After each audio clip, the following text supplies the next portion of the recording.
Hey guys, it's giving you another update on the property. So it's a beautiful day. I'm working from home today, and I've been working online since 6. So I'm stopping for a moment just to enjoy the yard and the air, and go take a swim real quick. So want to show you some progress that's going on. Right after this, I'm going to show you. Oh no, maybe not. You may have already seen it. I think I decided to post the soil video in front of this section of the video. Anyway, so you saw my soil video. You saw the truck come in and deposit all of my soil. And let me tell you how much of an ordeal that whole process was. I don't know why I make things more complicated than I have to. But I've been, like, for a month now, just trying to find somebody to bring soil in so that I could begin planting in my raised garden beds. Now remember, this is just a temporary garden. I'm having some loggers come in a month to clear some land that I'm going to use for the animals and for my larger vegetable and fruit production. But this one over here is my private one.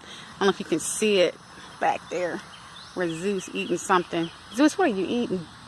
All right. So let's go over here again. You saw it earlier, but let's go see it again. I'm so excited about this soil.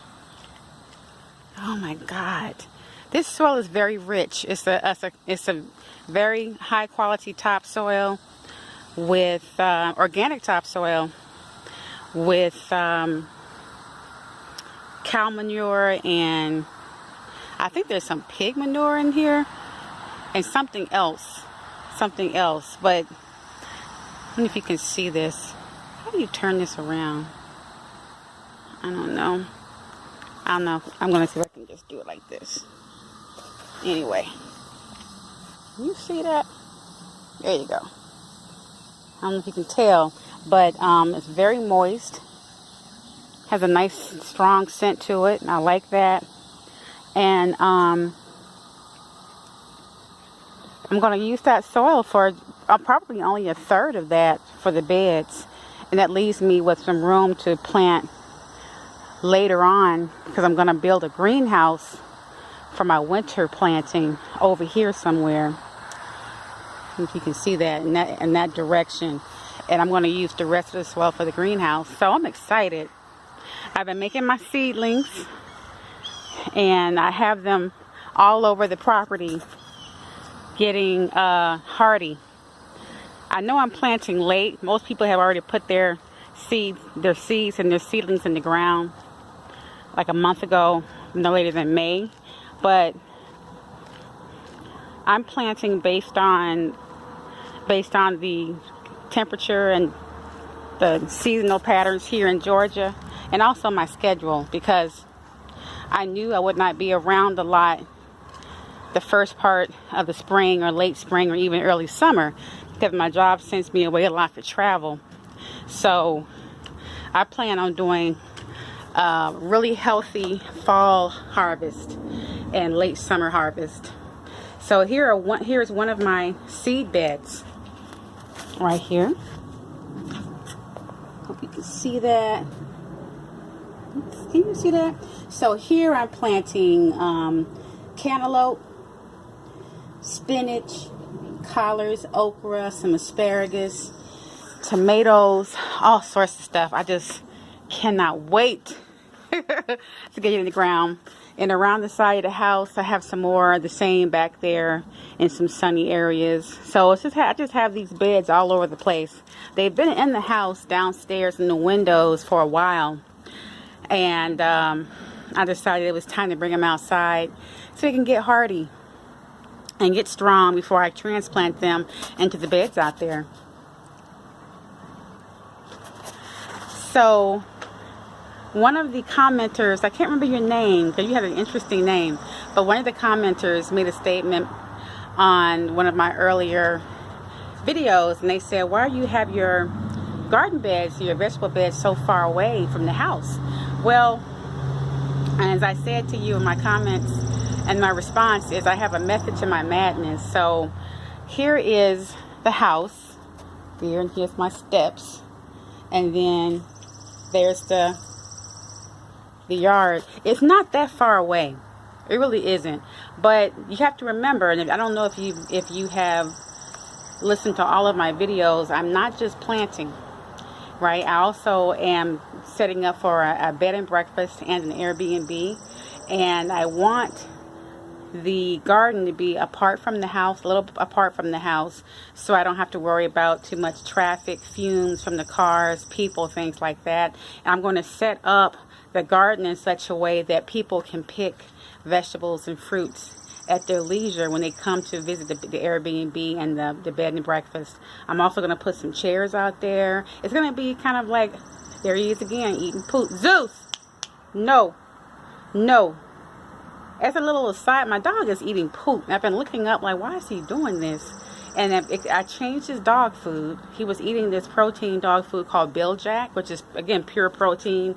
And I would add in peas and carrots. And I went to a dry dog food because my vet said he's gaining too much weight and needs some leaner food. But literally the week after I began the dry dog food, he's beginning to eat his own poop. And I looked up online, and they said if you change his dog food, if he has less protein, he's missing some enzymes. So I'm going to go back to Bil-Jac. My dog is 13 years old. He can, he'll just be overweight. I can't stand that poop eating. Anyway, I'm sorry, y'all. Zeus, no. No. I can't be mad at him too long. Anyway. So what was I saying? Okay, so the garden area, this is the front of my home, and this part faces the street. So my plan is to put some nice flowering shrubs and elephant ears, well, evergreen flowering shrubs and elephant ears, and right in the front of that fence. I don't know if you can tell. Can you see that, y'all? Yeah, in front of the fence, on the outside of the fence. And then for a little bit of a barrier when people ride by. And then I'm going to have like little walking paths that make it easy to walk.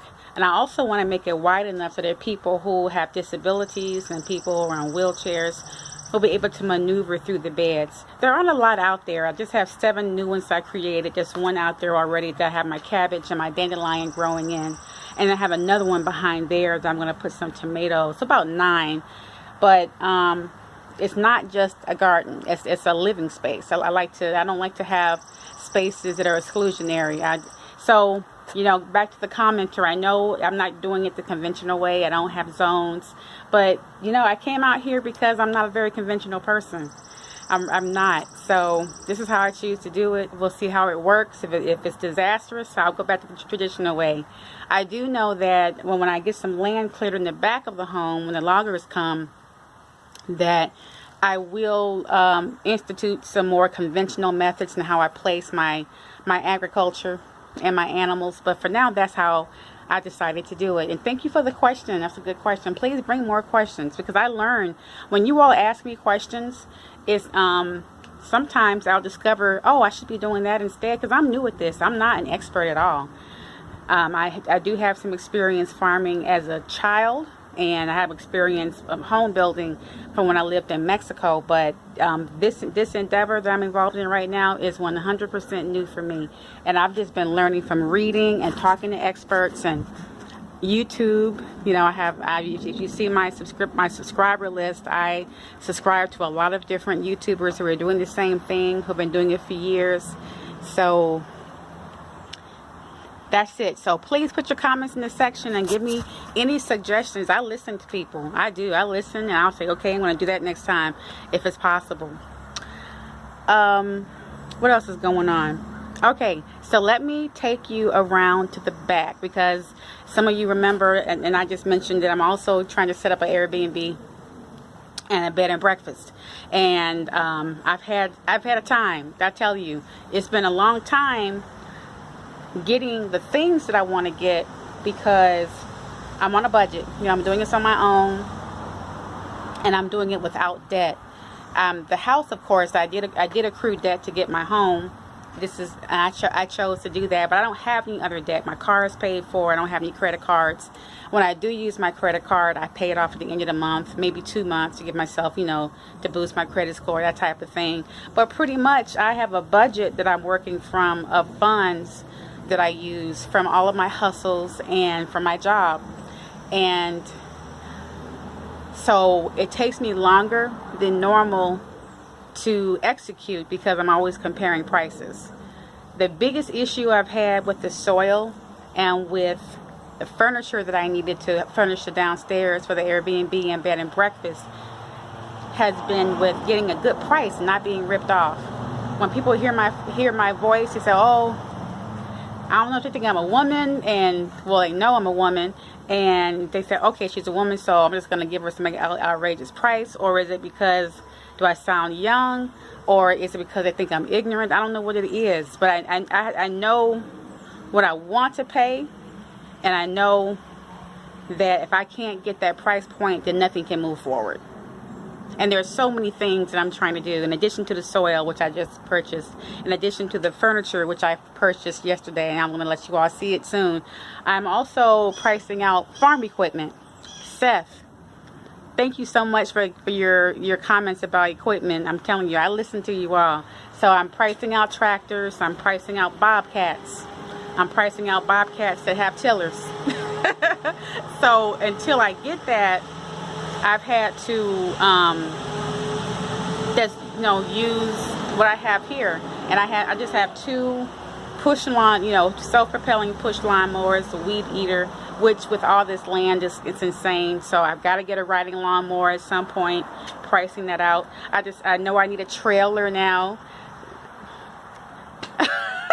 And I might have to break down and get a pickup truck. I'm at that point where I need a truck. My little trusty 9-year-old SUV is it is nice. It's 9 years old. My 9-year-old SUV may not suffice. Even though I want a sedan, I need a truck. So that's what's going on with that. I have landscaping needs. Now you see, most of this is just rock and some grass and plants and a few flower beds I planted here and there. But it just needs a lot. And I don't want to go into a lot of debt doing it, and I want to have money coming in, and I want this to start paying for itself. And I can't really advertise it the way I want to until I get some certain things in place minimally before I can start bringing people in. So even though I actually now do have 2 weddings coming in, and I have a birthday party coming in. But I kind of stopped advertising beyond that because based on the questions that those 3 parties presented to me, I said, okay, I had to reduce my price based on what I didn't have, and they took it. But I'm preparing my land for those items they were asking about. So that's more money, right? Anyway, changing arms because my hand got tired. So so with the soil, let me sit down. With the soil, I was just calling and riding around all over the county and all over Atlanta, all over the country, looking for the right price, and people were selling soil like little scoops, a cubic yard or a quarter of a cubic yard for ridiculous amounts of money. I'm trying to remember. Like, I got this one. How much is this? Okay, this right here is that soil that I showed you is 17 cubic yards. And a cubic yard is about, how many feet is that? I can't remember. There's a calculation called calculator soup or something, and I think how many square feet? So many square feet equal a yard. So my garden beds are like 4 feet by 8 feet by 14 inches, and there are 7 of them. And so I asked him for enough dirt to fill that, and he said okay, and he quoted me something like 9 cubic yards, and I said, well, give me double that. So about double. So he gave me 17 cubic yards. So I have 17 cubic yards, which is enough for 2 sets of what I have out there, which is 4 feet by 8 feet by 14 inches high of vegetable bed containers. So I'll put the calculation down in the description box on how many square feet equals a cubic yard. But that's how you buy your soil. And so that was new for me, having to have that calculation in my mind and then talking to people about what I needed. And everybody had these weird measures. You know, it seemed like 1 cubic yard was $30 for one place, another cubic yard was $40. Like, $40 for a cubic yard? Are you serious? Of dirt? I have dirt. So at one point, I said, okay, I'm just going to use my own dirt. And someone even said, you have 9 acres of dirt. You know, you can get a screener and you can screen it for the rocks and the sticks. Ooh, mosquitoes, flies, something. You can screen it for rocks and sticks, and then you can add compost to it. And I was going to do that, but I decided that the old-fashioned way of using a shovel was just ridiculous. Yes, I was going to do that. I was going to hire my nephew and a couple of men and have them go out there. And my nephew came out one day to do it with me. He said, Aunt Kenya, I said, you're right. Put that shovel down. Okay. You know, when we were growing up, men got out there with shovels. It ain't happening these days. So I went online to Craigslist and then to the lawn and garden section, and I saw Bobcat. I said, oh, I need a Bobcat to dig that dirt up. Then it's okay, I don't want to buy a Bobcat right now. I can't afford it. But then they say, okay, well, they have people here who you can hire. Apparently, Bobcat workers are in high demand. So any man out there or woman who needs a job, there's a long line of people. There's a long wait list of customers waiting to have Bobcat work done on their property, commercial and residential. Because I only saw 3 Bobcat workers on Craigslist, and all of them were booked up for 6 weeks in advance. All of them. So then I said, okay, then I guess I'll go to Home Depot and rent their equipment. Then Home Depot said, well, it's going to cost you $300 for the day. And then $140 for deliveries. That's $440.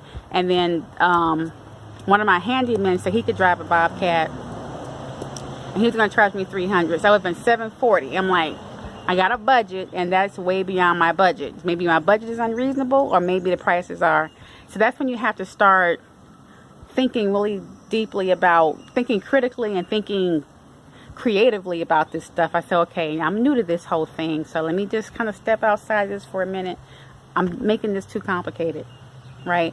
And my search to get a deal, I'm missing the point that this is an investment, and I'm new at this, and I have a lot going on, and I need to minimize my stress. So I went to work, and on my break at work, I went to my computer and I said, where can I find? I'm sorry for scratching, y'all. Something's biting me. It's like lots of mosquitoes out here. Another thing I got to deal with. But so I went online, I typed in my city and my county, and I said, purchase topsoil. That's what I put in Google. The first two listings seemed legitimate. The second, I called the second one because it was very colorful looking. The colors drew my attention. And the man was very, they said, oh, call. It said, text my number here. I'll talk with you. I texted the number, said what I needed. He called within 5 minutes. Very professional, very friendly, very knowledgeable about the soil and what it does, and very simple in his approach. He said, hey, we'll give you a truckload based on your calculation. We'll get you 17 cubic yards. We'll have it to you by tomorrow. A credit card will hold it. He said, my driver is very personable. You tell him where you want it, we'll dump it, blah, blah, blah. You sign some papers. That's it. Within 24 hours, less than 24 hours, I had my soil. It's out here. I did this yesterday after like a month and a half of just like, what do I do to get soil so I can go on and plant? And I thought, my God, so many people miss out on business because of their personality. Like the person that I had called weeks ago was just kind of rude and surly, and I couldn't understand what they were saying. He had a real strong country accent. I know I can be country, but they had a real strong country accent, and they were just kind of dismissive, like they didn't really want my business. But this man And the name of his business is 81 Monroe. This man was like on the money. He knew he knew how to talk to me. He was professional. He was courteous. His driver was professional and courteous. They didn't tear my property up. They didn't break my trees when they brought the truck in. I'm so impressed. And I said, his name was Craig. I said, Craig, I am so impressed with the customer service I received from you. I'm going to call you again for some more soil, and I'm going to refer you out. So that's that. Let's go down and look at the furniture. Actually, you know what? That will be a second video because this video is getting long and my camera can't take it. And plus, I'm on my lunch break and I need to get back on in about 45 minutes. I want to swim a little bit before I get back online. Anyway, y'all, I'm having a good time. A little bit stressed because I have some decisions to make. I still haven't decided if or when I'm going to leave my job. And I have so many expenses coming in related to starting the businesses, these startup costs. It's just a lot. It's a lot. And I'm trying to stay healthy. Anyway, I'll talk to you soon. Look forward to the next video on the furniture.